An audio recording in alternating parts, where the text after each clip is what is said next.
Greetings, everyone. Pete Pardo here from Sea of Tranquility. Welcome to another episode of the Guitarist Corner, our once-a-month show where we gather some folks here on the channel who know a bit or two or a thing or two about guitars and guitar playing and all that good stuff. So we've got in the house today in the co-captain's chairs, Mr. Sean Tonar, Mr. Guitar Hack, all the way up from Canada, my fellow New Yorker, Chris Canzoneri, and my former fellow New Yorker, now West Coaster, Mr. Jim Bacchi. What's going on, fellas? How's it going? Hey, how are you, Pete? Happy New Year, everybody. I'm ready to dive into a sea of riffs for the next couple months, because that's what we're going to be doing for the foreseeable future on our little monthly show here. We're going to be talking about our favorite riffs by decade. And of course, we're starting in the 60s. That's kind of where most people consider that's the decade where the guitar hero finally really started to come into prominence. And I think we were talking amongst each other, and I think going in, we originally thought the 60s was going to be kind of like a little on the light side, but I think as we got closer and closer to today, we all figured out that there was a lot of good riffs in the 60s too. So we're going to pick our favorite 5 today. We just made the executive decision going in that for next month for the 70s, we're going to increase that to 10. We'll see how the 80s turns out. That might also be 10 or more. We'll see how it goes. But for today, we're going to each pick 5. And I guess there's no real order of preference, but we'll just kind of go around and round and round till we get from our first pick to our 5th. And we'll go Sean, Chris, Hack, Jim, and myself, and we'll go round and round. So Sean, what did you pick for your first favorite riff of the 60s? Well, like you were saying, at first glance, you might think the 60s are all about like 1967 through the end of the decade because, Cream, Zeppelin, Hendrix, they're all bands that are based around great riffs. But once you start digging in and kind of looking at the whole decade's worth of music, it was pretty obvious that there's great stuff right from the get-go. And I think I'm going to go with one from 1960. I'm going to do mine chronologically here. And it's Apache from the Shadows. Obviously some surf rock is going to come up in this decade. Some of the greatest riffs were part of that. And I was amazed that this went back this far. I figured if you asked me, I would have thought, 65, 64, 1960. And, that's just an iconic riff. It's almost like a melody. I mean, it's a riff, but really it unwinds like a great melody. And I think a lot of the surf stuff was directly influenced by spaghetti westerns. There's very similar kind of tones, strat tones, big reverb. It's almost like through the 50s, those guys probably all went to the movies and heard, spaghetti western music and then put their own band together. And that's kind of how I think that, at least the Shadows, I definitely hear echoes of that in there. So. Oh, yeah. Cool. And I guess, since we're starting off here, let's maybe we should kind of define a little bit what we're talking about when it comes to riffs. I always think of a riff, it could be a succession of notes or a little chord progression with a couple notes thrown in. But more importantly is you remember that little guitar passage, whether it's at the beginning of the song, the middle of the song, you remember that just as much as you do the chorus or the melody line, right? I mean, it's like it's identifiable. You know the song based on that guitar passage, that little thing we call a riff. I mean, and that's I'm assuming that we're all kind of on the same page there. It could be. Well, I had a question about that because, like for instance, the beginning of Highway to Hell by AC/DC to me is not a riff because it's all chords. So I always think of riffs as like, well, you can put a chord in there, but there's a progression of notes because chord progressions are one thing, but a riff it's like a melodic passage. Oftentimes single notes and sometimes with a chord thrown in. So I was wondering how we were defining that myself. So I look at it as it's a signature part of the song. You know what I mean? It's the hook. It's a signature part of the song. So it could be a Highway to Hell, or it could be single notes. It's like that's it. Well, let's put it this way: if you heard that in isolation, would you know the song? Yeah, that's a riff. That's the way I look at it too. Yeah. Okay. I know everybody kind of has a different definition for it, but I think that the important thing is it's what you really remember about that song. Yeah. And it's just as memorable as that chorus or whatever. So For even people who don't know anything about guitar or guitar playing, right? They know the riff too because it's that identifiable. So, Right. Okay. Yeah. All right, cool. So I forget what order did I say? Chris, did I say you next? Or Yeah, I think so. Okay, Chris, go for it. All right. On that note, the first one I picked, they played the same thing throughout the whole song, and it's chord progression. And people probably don't even know this song, but whatever.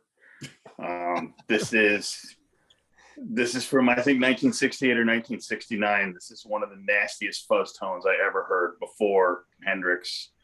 The song is called "I Want to Be Your Dog" by the Stooges, which is an incredibly nasty, raunchy tone for that time of history.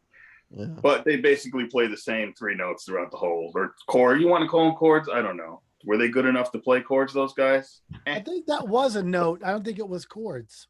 Was it? I know there's that little intro that's just, them throwing the guitar against the wall with the fuzz pedal turned all the way up, and then, three It's chords. definitely one after memorable, the other, though. It's three definitely notes. memorable. Yeah, raunchy, memorable. Hell yeah. Yeah. There's a lot of that stuff in the 60s. Just like as when I was putting my list together, I'm like, oh yeah, that's like this wall of noise and it just repeats throughout the whole song. But hey, that's the riff, right? Yeah, but and I had to check on that one. I thought that might have been from the 70s, but Yeah. I'm pretty sure it's 69. Yeah. So, I would have thought 70s too. Yeah. yeah. So Stooges. Yeah, cool. All right, Hack. Well, I'm going to go back to touch on what Sean was talking about with the whole surf thing. And this is from a movie. I'm going to James Bond, the James Bond theme. That little guitar, dun dun dun dun dun dun dun. I mean, that. Now, I remember I brought this up on a previous show, and a bunch of people, because we were thinking of who wrote this or who made it up, and somebody mentioned in the comments somebody named Vic Phillips, who I don't know who the hell that is, but anyway. But that's apparently the person that either played it or made it up or composed it. And I mean, 1963 was when that riff was first heard. And I'm thinking like probably, and I could be wrong, maybe you guys can correct me, but was the birth of the riff in the 60s?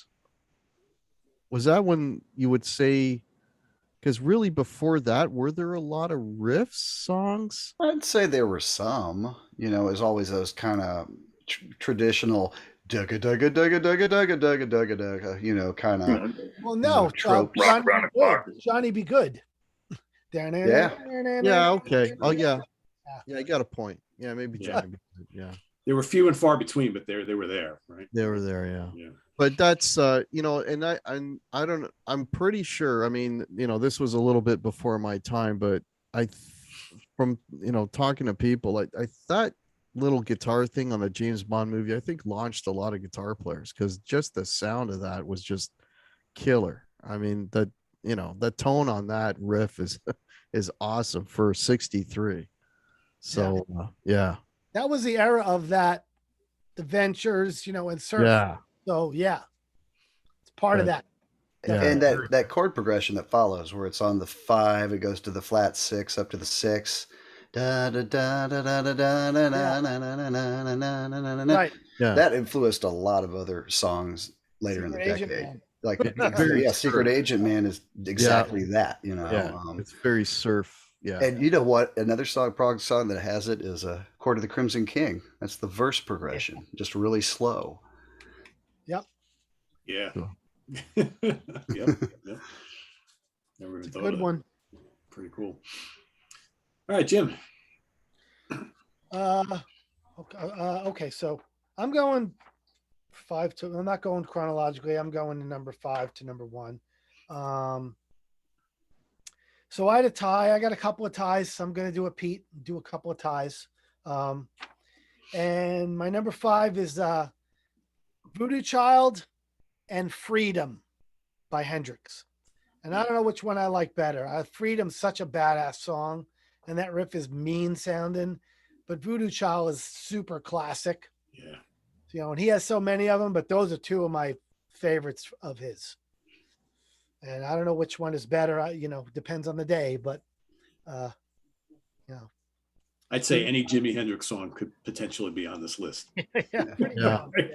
And that's got to be the ultimate wah-wah riff. Right. I mean, that's the first thing you play when you try out a wah. Yeah. Yeah, totally. So that's my number 5. Cool. All right. I think I'm going to go with number 5. A little Inagata-Davida. Oh, There you go. Iron Butterfly. That was actually a late entrant into my list. I came like 2 hours ago. I was like, oh shit, how can I not put Inagata-Davida on my list? So yeah, I mean, it's just, again, kind of like Chris's example before. It's just basically the same thing repeated over and over and over again in the song, but it's so cool. It's so heavy. It's so psychedelic, and pretty damn influential. So take out the whole 10-minute drum solo. I just want to hear that part. That's for me. That's Iron Butterfly right there. So there you have it. Yeah, cool. Back to Sean. Okay, I'm going to keep going chronologically. You really got me from the Kinks. Yeah, man. Got to have that in there. Yeah. You know, Yep.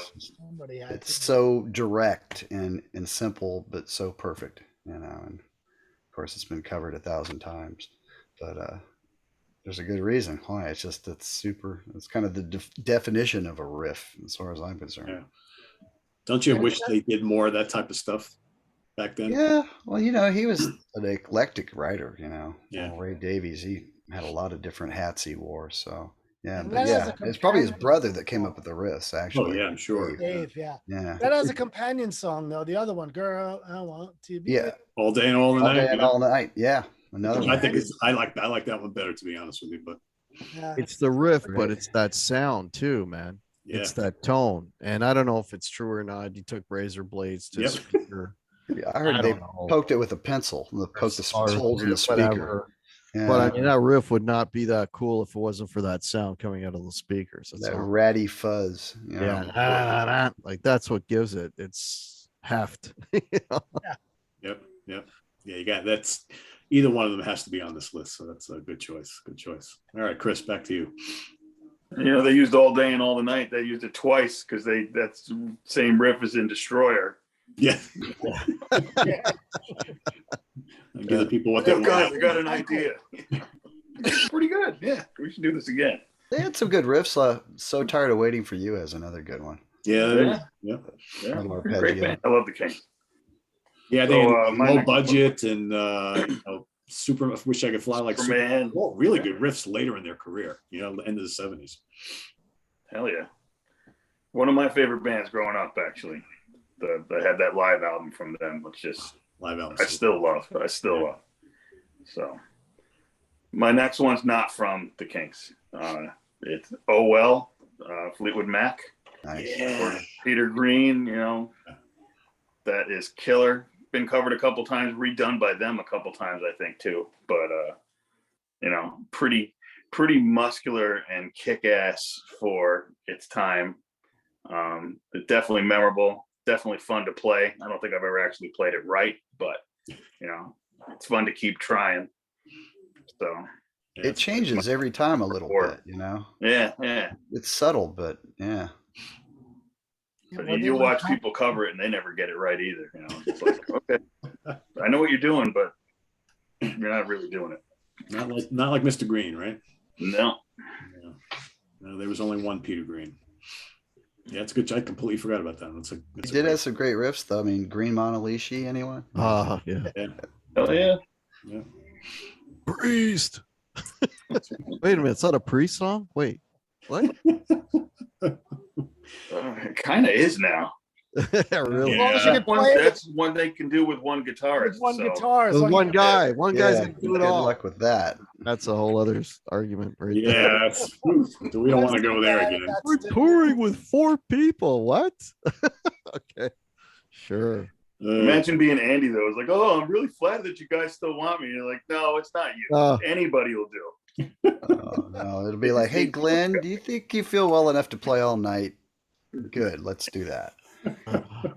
What an Right. abomination, man. All those people who bought tickets thinking they're going to see Priest, the real Priest, and then like, oh, no. It's Priest light. It's Priest light. Yeah. Yeah. The Sad Wings of Destiny with one wing cut off. That's it.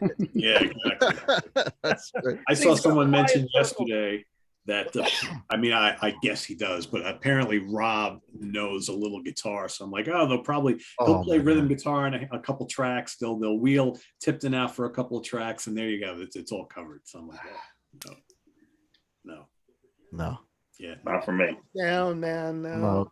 No. Anyway, not to get off on the priest tangent because that's Yeah. what we've done for the last Sorry 48 about years here on the channel. But Hack, what do you got for your next choice? Oh, I got the Rolling Stones Satisfaction.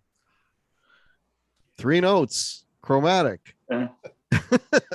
Nah. Again, what I'm finding, what I notice as I go through these, a lot of it really, I mean, the riffs are cool, but it's the guitar tones that they used that really make the riffs cool. I mean, that's like your first, or one of your first, I won't say your first, one of your first like heavy fuzz tone sounds that it's like, hey, here's a fuzz. And when you get sometimes new toys and new sounds, they kind of inspire these riffs that otherwise would be really Mickey Mouse. But with that pedal on, man, this sounds really cool, and that strikes me as what Satisfaction is. It's like a new toy, and here's 3 notes, and man, they sound good. Let's make a whole song around that. So, but yeah, Satisfaction, just a very cool riff, and And that's the cool thing about these 60s ones. You're hearing rock being invented. yeah, totally, yeah. So much of it like that. That's unheard of until that, so very cool. Wasn't that Stone's tone done like overloading a tape recorder or something? Some little portable tape recorder he had? I could be wrong, but I heard it was literally, he got this fuzz pedal. Oh, okay. This is a story I heard. It was literally a new toy, and it's like he started fooling around with it, and he came up with this riff, which is like, it's 3 chromatic notes. It's it's A, B flat, and B, right? Like that's it. And then just they built a whole song around it. I mean, I'm not a Stones expert, but that's what I remember hearing about that. Well, most of these songs we're talking about, basically the birth of fuzz. Pretty much, right? It's like they were all just experimenting with it. And now it's commonplace, but back then it's like, and I'm sure all these guys we're going to talk about, all their tones sound a little bit different. They were all experimenting with fuzz, and it all sounded, they just didn't have one pedal that they used. They were all utilizing all sorts of different stuff that people were coming up with. So probably some wah is going to come into this very soon too. Yeah, I'm sure. All right, Jim, what do you got? Okay, so my next one, of course, I had to go with some surf. So again, I have a tie. And that would be obviously Miserlou by Dick Dale and Pipeline by the Shantays. That digga digga digga da do no. I mean, it's basic. If you put that through a Marshall, it's metal, and I've always maintained that the correlation between metal and surf is just take off the reverb, put on the gain. Take off the gain, put on the reverb. And the riffs are so similar in so many of the style of the guitar and all that. But Miserlou for 1963, I guess is when it came out, was so heavy. I mean, he was playing through those dual Showmans on 11 and, just laying into it heavy. So that's a pretty damn heavy riff for 1963 or 4, whenever it came out. I think it was 63. And Pipeline is a little creepier, but they're both equally great to me, so I had to include them both. So the Shantays, Pipeline, and Miserlou by Dick Dale.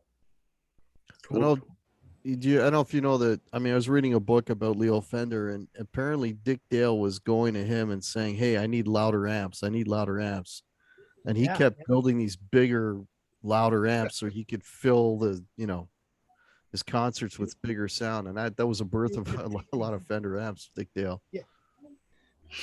And if you've ever seen Dick Dale live, he played so loud, man. He had those things all the way up. Yeah, he wasn't messing around, man. So ranked up to 11. To 11. I think they only went to 10 then, but I know. Yeah, I know. All right, kind of like Jimmy. My next choice here, even though they only had 2 albums in the 60s, both are jam-packed with riff-o-rama that's legendary. I'm going to go Led Zeppelin 2, Whole Lot of Love. Could have picked another song on there.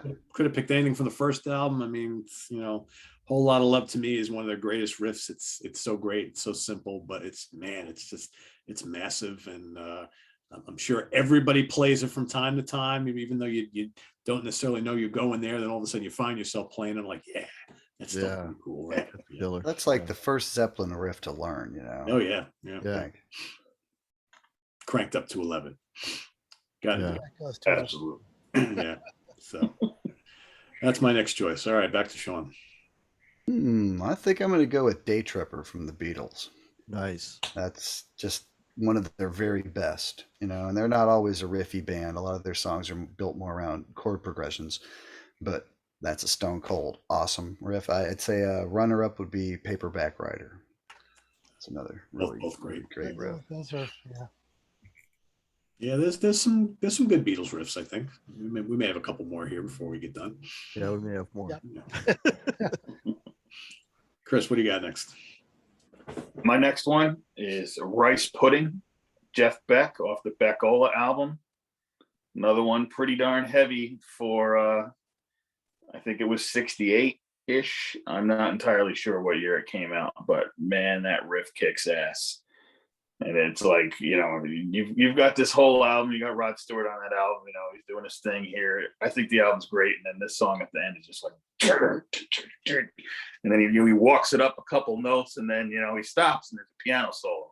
But then he comes back later, you know, and I'm like, is this? And I was thinking, you know, we're talking about riffs, and like he keeps going back and repeating that figure throughout the music, you know, throughout the song, even though they go in 900 different directions. But yeah, that was pretty kick-ass. Rice Pudding, Jeff Beck. Yeah, those first two albums are full of stuff like that, because he generally didn't like kick off the song with that memorable riff. And occasionally did, but he would repeat these things all throughout the middle and the end of the song. And it's like, whereas, you know, we talked about the Hendrix and Zeppelin, where it's right at the beginning, they hit you with that memorable guitar hook, but Beck would throw it in like all over the place. He was like so unconventional. I mean, that's what's so great about him. I like Beck's Bolero, you know, I'm a sucker for a riff that's made out of one note. Just one good crunchy note syncopated a certain way really hits the spot, you know. And there's certain bands that got away with it, I should say, because it's not easy to do that and not sound like 1,000 other songs. But yeah, when it happens, it's great. True, good point. That's a great song, though. I mean, what is it? John Paul Jones is playing bass and Keith Moon is playing drums, and Jimmy Page is on 12-string. Yeah, it's like a little super group right there on your Jeff Beck album. And he comes in with that slide melody, and it's like, oh man, that's stuff. Yeah, it's so majestic, right? Very much. Good stuff. All right, Hack. All right, I'm gonna get back to Sean and follow the Beatle theme and talk about the Beatle riffs. And I always love this riff a lot. The sort of the story with this was they went for a break or something, and they left a guitar leaning against an amp, and it got this feedback. And the song starts with that little feedback, and then they're into that riff for "I Feel Fine." Love that riff. A great one. Great That's riff. beautiful. I mean, he's playing the same figure. He's playing it over, what is it, D, C, and G, basically. And it's just, just a tasty riff, and, you know, the whole song. It's So that was one of the, I think, because I'm not sure, I think, was it 64, 65? It was one of the earliest kind of feedbacky things, and it was apparently all, you know, according to rumor, by accident. They just happened to leave, and then they're walking. I'm like, wait, what's that sound? We got to reproduce that sound, and that turned into the intro to the song. But yeah, great song. I Feel Fine. Great riff. I mean, the Beatles got a lot of good riffs, man. When you think about it, there's a lot of good Taxman, you know. Come Together. Come Together. Hey Bulldog. Yeah. Oh, I didn't even think that's a good one. I Want You. She's so heavy. You know, it's another one of those riffs where it has the flat, the blue note in it. Yeah. Like Sunshine of Your Love, Inagata Davida, Hey Bulldog. There's a bunch of them in the 60s that have that kind of the blue note. Helter Skelter's another good one, and one I was listening to yesterday. How about Your Blues? Yeah. Yeah.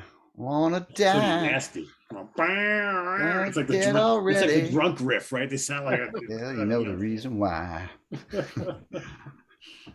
Cool. All right, Jim.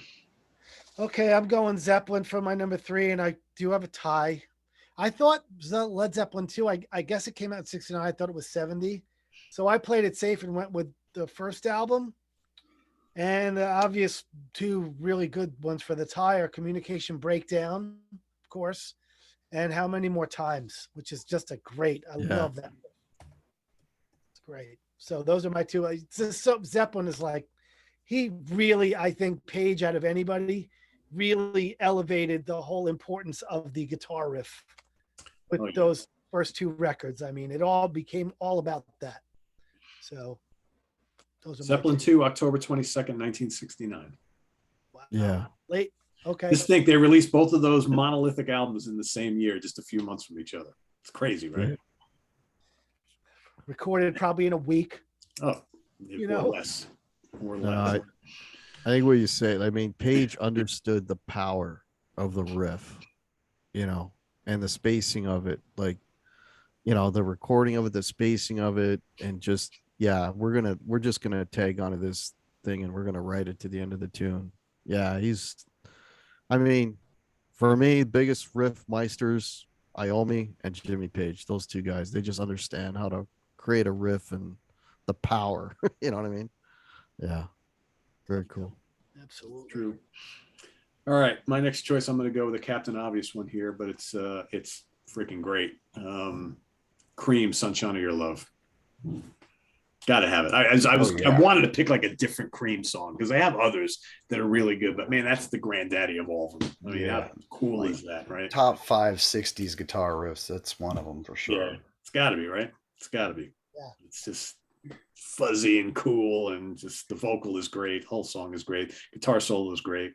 It's like I almost wish every Cream song sounded like that. Well, they have lots of great songs. I shouldn't say that, but yeah, that's a great one. So I love the reverse beat on that. The way he puts the 1 and 3, the snare on the 1 and 3, because that's just such a weird way to do it to that riff. Anybody else would have went da da da da da, and he did. It's cool. It makes it just different, completely different.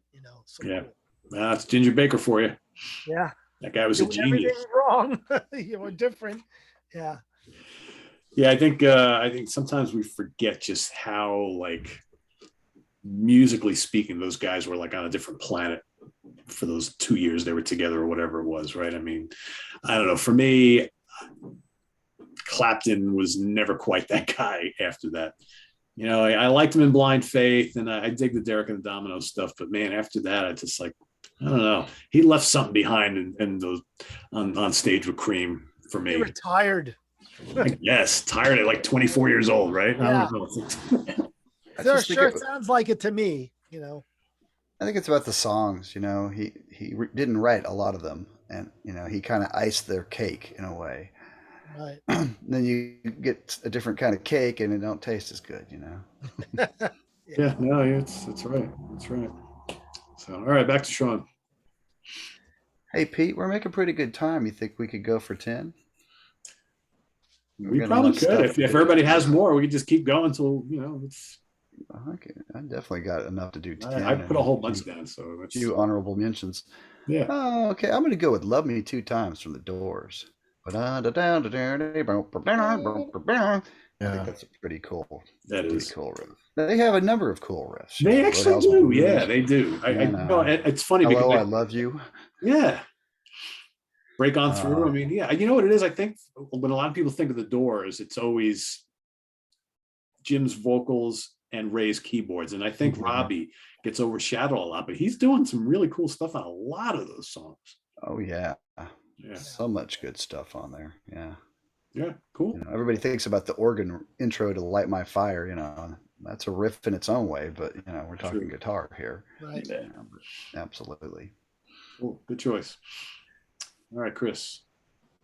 All right. My next one, I could have picked any number of songs by this band. I think the guy who plays guitar in this band and sings is one of the more underrated guitar players of the early 60s, or early 70s and late 60s. We always talk about this. You know, we're talking about Clapton. I think this guy was doing better work than Clapton during those times. And I picked Run Through the Jungle by Creedence Clearwater Revival. Nice. I'm a huge John Fogerty fan. You know, I really think this guy doesn't get enough respect or credit for what he was doing back then. But Run Through the Jungle happens to be the one I like the best today. But, you know, there's a ton of memorable riffs that came, you know, out of his guitar. So. Every song they had a great riff. Every song. That's why I Damn near. wanted to include Creedence too, and I had like 10 songs lined up. I'm like, which one do you So choose? many. And sometimes they'll take something simple like you know, what's the one, Born on the Bayou? They're just arpeggiating that seventh chord, but it sounds so hooky. Tremolo You on it. know? Those custom amps with the padding on them. They You're right. actually use those, man. That Born on the Bayou, that's the exact same arpeggiated chord as I Feel Fine. I you know, learned one by accident while I was trying to learn the other. But, Yeah, great choice. Yeah, great riff. Yeah, he doesn't get enough credit for his guitar playing. yeah. Okay, Down on the Corner, that's another great one. That's the one that I was Bad Moon Rising. I mean, Bad Moon Rising. Fortunate Son. Fortunate Those Son, little yeah. slidey dyads. Yeah. Great stuff. Commotion, Green River. Green River. Yep. Yeah, there's a big list for Proud Mary. Yeah. Yeah. Dun-dun-dun, There's a- dun-dun-dun. Yeah. It's funny when you start like I got into this conversation with someone, I don't know, about a year or two ago, maybe even with Chris, I don't know. We were just talking about Creedence, like how many great songs they had and how really big of a band, like as far as exposure goes and album sales and touring. I mean, you look up and down all those albums and there's not a lot of them. It's just like every song was played on the radio. Every song was a hit. I mean, they could have been like almost Beatles level as far as like, you know, hit songs go if they would have stuck around a little bit longer. It's crazy when you think about it. I think they're like that American band that I think some people just kind of take for granted, but man, they were huge. They got a really rootsy, swampy thing going on. Yeah. You know, it's like they hang well with Southern rock, but they're not Southern rock. Yeah. But there's a similar kind of Americana rootsy kind of thing in their music. Well, they were kind of like Americana rock and roll, Sean, before that was even like a term, right? Thing. We throw that around all the time now. Yeah. A little Like bit of Grand a lot of Funk before country Grand music Funk. there. Yeah, Yep. Exactly. great band. Cool. Good choice. All right, Hack, back to you. All right, this one is very obvious. Jimmy was mentioned earlier, Purple Haze, man. That riff is just killer. I mean, he's playing a blues, but it doesn't sound anything like a blues. It's like, you know, with the tone. I mean, he's got that the crazy sustain, the overdrive, whatever. Wah, wah, wah. It's like he's taking you in outer space, you know. It's yeah. I mean, that is the birth of, I don't know, heavy metal or whatever, or one of the first songs you could. Because it's just, I mean, the guy's literally, he's playing I know exactly, I mean, I can play this song, but it doesn't sound anything like a blues. He's taking those notes, but putting them in such like a rock heavy vein. That's like just amazing. I still love that riff. And I love the way it starts. Like, it's just bomb, bomb, bomb. Like, oh, but that's like a tritone. Like the bass is doing B flat, he's doing E. That points right to heavy metal right there. Yeah, it's like it's you know, but it's perfect. I mean, it just goes beautifully together. And then the solo, I mean, he's going off in outer space. Yeah, I mean, that's quintessential psychedelia, beginnings of heavy metal, whatever. But yeah, I love that riff, man. And that octave fuzz at the end where you hear it just kind of hanging there, just one note. I mean, that's just the greatest example of that effect on any song, I think. Yeah. Very cool tune, man. Yeah, gotta have Purple Haze. Gotta have it. All right, Jim. Okay, my number 2. I'm going with a riff that I usually, when I pick up a guitar, I'll play this riff. And from an unsuspecting artist, but Pleasant Valley Sunday by the Monkees. Yeah, great one. Love to play that guitar if it's kind of, it starts on the upbeat And it's cool because they sing and then between the vocals they play it. It constantly through the song. I love playing that riff. I love that song. Yeah, there were a couple of Monkees ones I could have picked, but that one is the most signature and favorite of mine. So Pleasant Valley Sunday. It's a good one. Very cool. All right, I'm going to go back to Mr. Clapton again for a second here. The one and done Blind Faith Band. How about Had to Cry Today? Classic.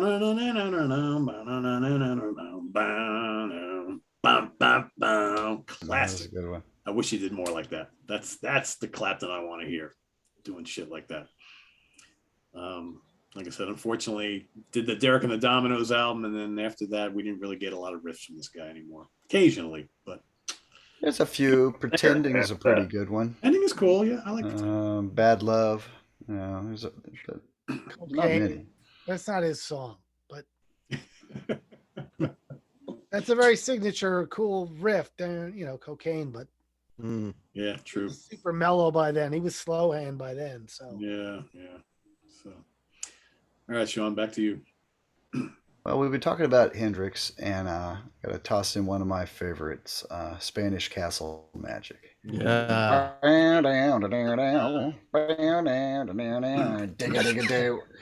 Digga-digga-do. I hope I don't set off the algorithms with my scatting, but a good but one. yeah. You are Great now riff. demonetized. Sorry, copyright right. infringement. All right. Well, you know That's what a great happens if there's a blank spot when we get to that riff, and I'm just my mouth is moving and you don't hear anything. Yeah. Cool. I'm sure we're going to hear more Hendrix riffs before the show is over. So I got more on my list. So, Chris, what do you got? Well, my number one was Daytripper, but we already talked about that one. So I guess I'll go with like Jumpin' Jack Flash. Yeah. Great one. That was I think 68, 69, somewhere in there. Definitely not a 70s Stones riff, which there were a million great ones. Oh yeah. But Jumpin' Jack, everybody knows that one. Another one that the Kinks kind of ripped off a little bit later. They Catch Me Now I'm Falling, right? Yeah. Yeah, Catch Me Now I'm Falling. Yeah. Which is a great The song. Kinks ripped off the Stones and themselves. Pretty cool. But yeah, iconic classic. Everybody's heard it. Yeah. You put it on, your little 10-year-old niece will be like, "Oh yeah, I know that song." I think. Yeah. That's right. So, well, mine would. Very cool. All right, Hack. Well, Pete took my number one. But so A Whole Lot of Love was what I was going to go with. But hey, Heartbreaker. Heck yeah, man. Go with that one, man. Yeah. Don't talk about riffs when I first pick up a guitar. There's something about, I love Les Pauls. It's like they're my favorite guitar, and it's all because of Jimmy Page. And whenever I have a Les Paul, the Zeppelin riffs just start flowing, and that's usually one of the first ones I'll play. Right. It's just, it's incredible. There's another one with that blue note. The blue note, it's straight pentatonic, but it sounds so cool. And then he's got that micro bend thing that pulling down on the G. It just sounds so cool. It's got a swagger to it. Again, the guy understood the power of the riff, and that's, Whole Lot of Love is great, but Heartbreaker is pretty cool too. So yeah, that's my my number one, same album. 69. 69. All right, Jim. Okay, my number one is the one Beatles one that no one mentioned. It is one of my favorite Beatles songs. And the guitar on it is amazing. It's And Your Bird Can Sing. It's that harmonized thing. It's harmony, and it's just a full-on melody, but I still consider it a guitar riff, even though it really kind of goes beyond what just a guitar riff is. It's super complex and it changes a lot, and then they do it descending in the chorus, in the pre-chorus and all that. So yeah, I love harmony, and that's like one of the first, rock harmony guitar parts really prominent. I'm thinking, starting to was like 65. So You ever hear about a young Joe Walsh playing both parts at the same time? No, I've heard about people doing that, but I bet he could. He's pretty amazing. Did he actually do that? Supposedly, yeah. He could probably still do it now. Joe's pretty amazing. Yeah, probably. I'm sure he probably could. That I've tried to do it. I was like, you can't do that, but someone could. You know, It's a good one though. All right, my number one. Gonna go back to Jimmy. I actually had like 6 or 7 listed from Jimmy here, but this particular song also has my favorite guitar solo of all time in it, but the opening riff is still pretty damn good. And this one comes in right at the tail end of 1969 to qualify for this show, because he played it live on New Year's Eve, just before midnight, in New York City, at you know the place, right? Down in the Village. And it's Machine Gun from the Band of Gypsies album. Wow, yeah. Yeah, I mean, it's kind of funky, but it's kind of ominous, right? And it's, again, you know, it's got the Univibe and the wah-wah. It's like, just so good. And yeah, unforgettable riff. And it's just amazing that song never like showed up on any studio album. That was like he kind of wrote that song strictly to go play live, and then they never put it on a regular album. But that was a song that featured heavily in their live set going forward after the Band of Gypsies album. So that's my number one. If we want to go through some honorable mentions, we'll go back to Sean. I got a few. I mean, we got to throw a few Who songs in here. Pete wrote some great riffs, and they're all kind of chordal, but you know, sometimes that works as a riff. And you know, something like I Can See for Miles, or I forget the name of the tune in Tommy. You know, dug a dug a dug. Dug a dug dug dug a dug a dug. That's in the dug overture. dug dug dug dug dug. I mean, that's just EBA, but it sounds so catchy. You know, it's a great one. Here's one that's a little different. Soul Man from Sam and Dave. You know, with the you know, those little slidey dyads. Love that stuff. Black Knight from Deep Purple. Which I believe he got from a Ricky Nelson song back in the 50s. So it's not a totally original. Yeah, that's a good choice. I would have picked it, but I forgot that they released that in very late 69 before In Rock came out in early 1970. So that's beautiful. Yeah, that's a classic one. Yeah, absolutely. Funk 49 from the James Gang. Yeah. Great riff. That's 60s? I think it's 69, yeah. Wow. I think it is. Sissy Strut from the Meters. Super funky riff. I mean, it's 69 again. And Bring It On Home from Zeppelin. And then he harmonizes it. That's one of my favorite ones to play when I pick up a guitar too. I love that riff. Yeah, that's one of the best off that album. Yeah, I forgot about that one. Then Drop just so crispy and nasty. Yeah, absolutely. And how about Pretty Woman from Roy Orbison? Yeah. I mean, that's similar to Birthday by the Beatles. Very similar. Yeah. And My Girl from the Temptations. Oh my God. I got sunshine on a cloudy day. That's a classic. So yeah, so that's a few. And one more, Green Onions from Booker T and the MGs. Oh yeah. Oh yeah. He's just literally going skank. But it's great. Yeah, so that's a few extras that were kind of on my maybe list. And, cool. Chris, you got any extras? Well, I was thinking of My Girl.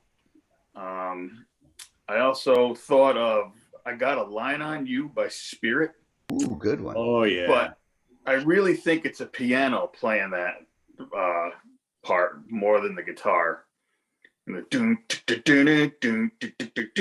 then there's little guitar fills going on. I mean, I think it's the piano really playing it, but still a great riff. Yeah, it's a great riff. So I don't know, but you know, when you do piano corner, you know, get some guys to talk about it. And then you mentioned the Machine Gun. That same show, he did that. I think he called it "Them Changes" back then, but that Love that. Yeah, that's classic. That one came to mind right after that. Yeah. And Sissy Strut's freaking awesome. But Sean already talked about that one. Can't claim it. So, but yeah, I'm sure I'll think of some, tomorrow also, maybe 20 or 30 more. Oh, at least. Yeah. So, Hack, how about you? I didn't write any honorable mentions, but I mean, now that thinking about it, there's a couple of Beatles things that I absolutely love. I don't know if you call this a riff or not, but I always loved Dear Prudence, that guitar figure with the descending bass line. I always loved that. And I Want You, She's So Heavy. Is that 60s or is that? Yeah. I love that down, down, down, down, down, like this. Yeah, that kind of stuff. And another Hendrix one that was kind of neck and neck with Purple Haze for me was Foxy Lady. That's another riff that I absolutely love. Yeah, those are the ones, and the other ones were mentioned. I was thinking Pretty Woman as well. That's a really cool Roy Orbison thing. Yeah. Taxman, Love Taxman. yeah. There's another song that I really dig of the Beatles, and it's like one of their most freaked out songs. It's called She Said off of Revolver. Oh, killer. Yeah. I love that song. So I mean, yeah, that's it. That's all I can come up with at the moment. Wasn't that the one where Lennon was at a party doing acid with Peter Fonda, and Peter Fonda kept walking around going, "I know what it's like to be dead." Yeah. That inspired that. Yeah. Or Tomorrow Never Knows, which is a C note. It just keeps droning. It works. Oh man, does it ever work? Yeah. I could go on a Beatles stuff forever, but yeah. That's the most signature drum thing ever. Oh yeah. Drum I mean, if you watch that Let It Be thing, which I'm sure everybody has, if that hasn't give you a new appreciation for Ringo, man, I mean, that guy's like, there's drummers that play to the song, and then there's drummers that create parts that are just as important as the guitar parts and everything else. And that's what Ringo did. He was instrumental. Like, you can't take Ringo's songs out of those. You can't take Ringo's drums out of those songs. They just would not work in the same way. His parts are so integral, man. Yeah. 100%. Yeah. Yep. But yeah, that's all I got. Cool. Jim? Okay, so I got a bunch of runner-ups, and a couple of them on the cusp of 69 and 70. I'm not really sure, but I'll throw them out there. This one I know is 60s. Have Love Will Travel by the Sonics. Great riff. Secret Agent Man, we just mentioned. It's a great guitar riff. Heart Full of Soul by the Yardbirds. Yeah. Oh, yeah. Yeah, man. You guys all forgot that one. I'm surprised because you guys are. Is that the? Yeah. Yeah. Sort of like a sitar. Jeff but, Beck. Yeah. yeah. Well, I heard they tried to hire a sitar guy, and he just didn't have the right feel. And Jeff's like, I can just do it. And it was better anyway when he Sounds did. pretty damn sitarish. Yes. Yeah. What's the other biggie by them that has a big riff? Train Kept a Rolling.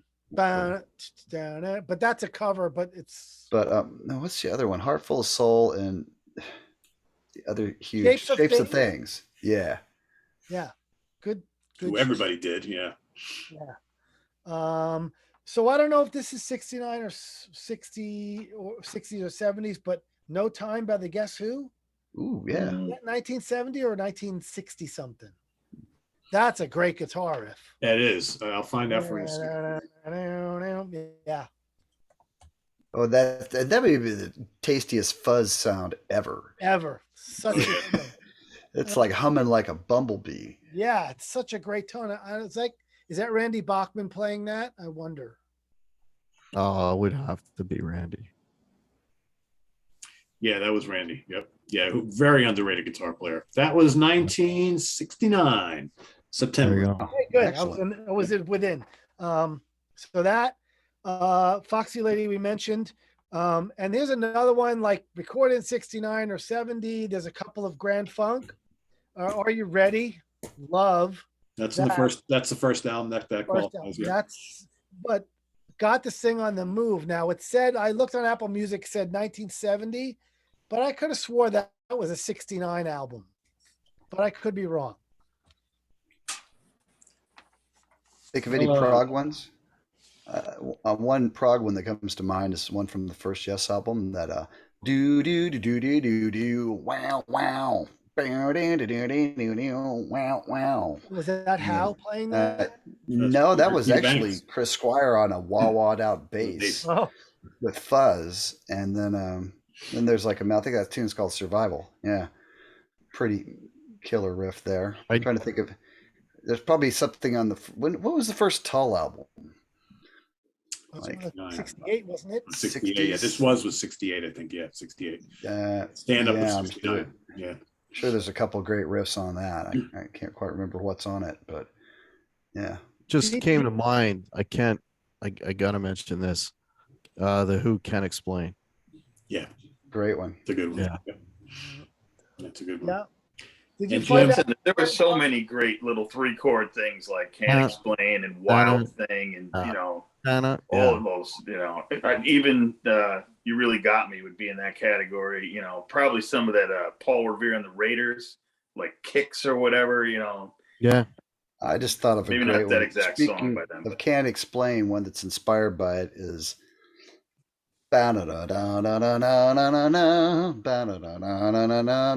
the Nas. Oh, Open yeah. Your Eyes. Oh, that's a good one. Yeah, man, that's 60s. Yeah, like cool. That chromatic thing going up there, kind of chromatic through the blues scale.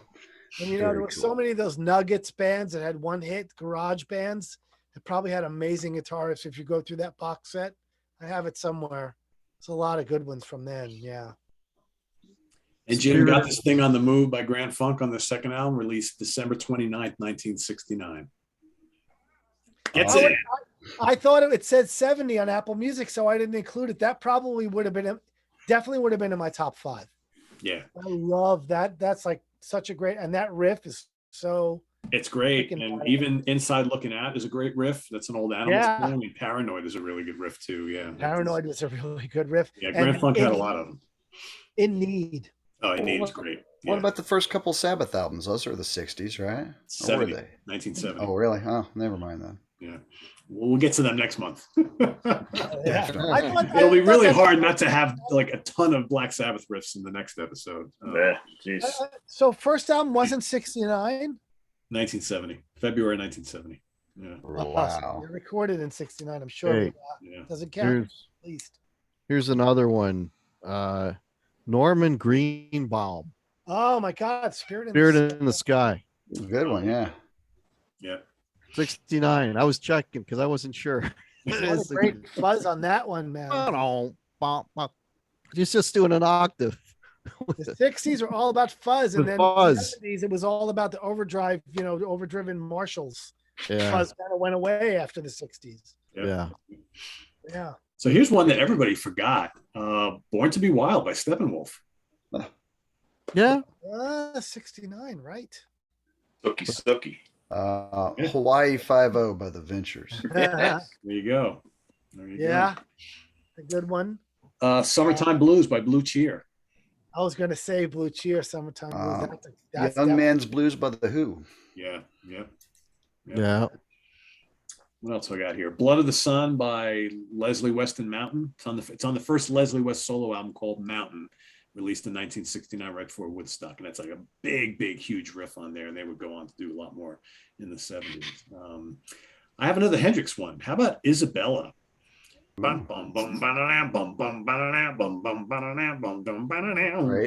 Yeah. I'm surprised nobody's said Manic Depression. Manic Depression. Yeah. I was thinking that. That's a good one. Yeah, that is a good one. Yeah. Did anybody mention Spanish Castle Magic? Yeah, Sean did. Yeah, that's Okay. a great one. That's one of my favorites. One of my very. Little There's some Wing, other I mean, great riffs on that album too. Little Wing is one of my favorites. Yeah, it's great. I also have I Ain't Superstitious by Jeff Beck from the Truth album, which is pretty cool. And the only other one I have that we haven't talked about, you guys may not even know this one. I love this riff. It's from the first James Gang album from '69. I Don't Have the Time. It's so heavy. It's the heaviest thing on the. It's awesome. I mean, Joe Walsh was such a great riff master early on too, but like, I always got the impression that that really wasn't his thing, but he could have if he really wanted to. So, Yeah. any other last minute ones? We could just keep doing this all day, right? I know, Black. they keep Good. coming up. It'll be worse on the 70s show though, trust me. Oh, the 70s will be Yeah. better. We got to have 10 and then runner-ups for the 70s. I know, right? Yeah. No And doubt. fix them That's a 50 lot of runners up. 50 runner-ups, I know, right? Yeah, it's gonna be crazy. It's gonna be nuts. I could do Kiss, or Rush alone. Yeah, exactly. That's what I'm Run- thinking. and It's run like, out. okay, I could just do one band. Kiss, Rush, Zeppelin, Sabbath, Deep Purple, Van Halen. I mean, it's I like got 5 Skinner riffs in my head right now. exactly. There Yeah. you go. Boston, right? I mean, it's gonna be nuts. Oh, it's endless. Aerosmith. Montrose, it's- Aerosmith, Bachman Turner Overdrive. Oh. Oh man. Judas Priest. Priest. All these 2 guitar riffs, Yep. things going on. Oh man. Scorpions, Ted Nugent, Heart. I mean, Oh man, Ted Nugent, Heart, yeah.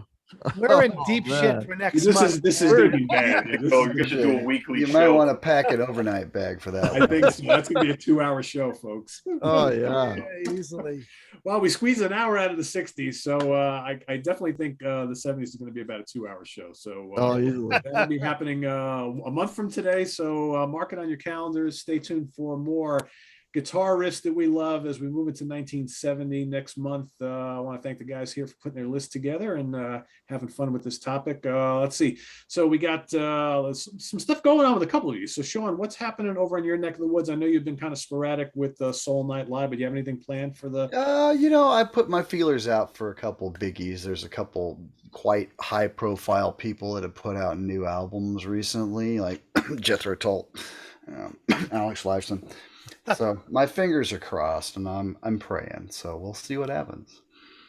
But in the meantime, drop by and subscribe to my musical talk show called Soul Night Live. It's /SOAL Night Live at YouTube. There's over 100 episodes archived there, a who's who of prog rock, fusion, and some rock as well. So swing by and check it out. Cool. Hack, how about you? What do you got going on over at on the YouTube channel? Well, on the Guitar Hack channel, 1 week from today, it's a Cheap Trick show. Got Martin coming on, and Sean might be coming as well. I'm not sure. We're waiting to see. But we'll have Martin and myself, and we're going to be doing a top 5 Cheap Trick albums. And I got a lot of original music. I'm doing stuff. I just did a lead guitar on another gentleman's song. So I got new music coming out. Put out a video today. I called it Once Upon a Time. When bands used to play bars and people used to dance. Remember when that used to go on 3-4 years? Yeah. So anyway, yeah, I know it's like a memory now, right?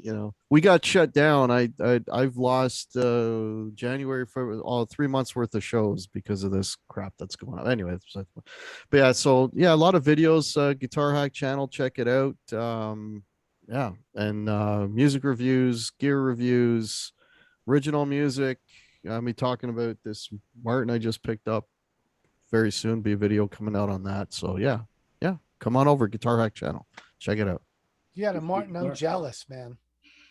Dude, can I tell you a quick story? Yes. A quick please. story, okay? I don't know. I'm like a total acoustic guitar noob. I know nothing about acoustic guitars, right? So I go to this real cool store that I got here, 2 rooms full of acoustic guitars. I'm grabbing everything, Taylor's, Martin's, Yamaha's, everything. I grabbed this thing. It's like, oh my God, put it down, start playing other guitars, kept coming back to this, not having any clue. Then I find out this model, this is the Martin SC. It's like their newest innovation in like 100 years. I found out this was like best in show of NAMM 2020, all this accolades, whatever.